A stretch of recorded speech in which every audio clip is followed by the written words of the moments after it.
Guys আমরা এখান থেকে একটা তরমুজ নিছি। আজকে আমরা এটা চ্যালেঞ্জ ধরছি যে তরমুজটা লাল হবে, যদি না হয় তাহলে মামাকে ফেরত দিব না, এটা রেখে চলে যাব। গ্যারান্টি লাল, যদি লাল না হয়, পরিমণি যদি না হয় জামুগা 180 তো আবার এত বড় তরমুজ দেওয়া যাবে না, বলে হোক আর বলে হোক আর না বলে হোক দিয়ে ফেলছে না, উনি দিয়ে ফেলছে, আপনি রাখছেন কেন তাহলে? বলে হইলে হবে না, ছোট মানুষ হইলে হবে না। না না না না 200 টাকা না, আমাদের লস হয়ে যাবে, তাইলে নিব না প্লিজ, এরকম করেন না। আল্লাহ কি অবস্থা, কথা একটা বইলা এখন আমরা কি জানি? লাল লাল পরিমণি গড, লাল না হইলে কিন্তু নিব না, আমি কিন্তু আগে থেকে কই দিছি।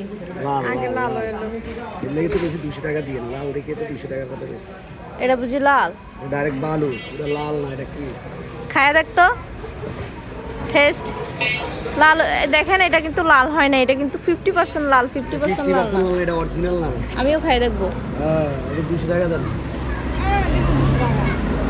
ও তো বুলে বেচ চালাইছে, বুঝানা দিকে বেচ চালাইছে। তরমুজ 250 টাকা নিচে গেছিল, তেমন একটা ভালো না তরমুজটা, তবে কেটে ফেলছে সেজন্য নিয়ে নিচ্ছি।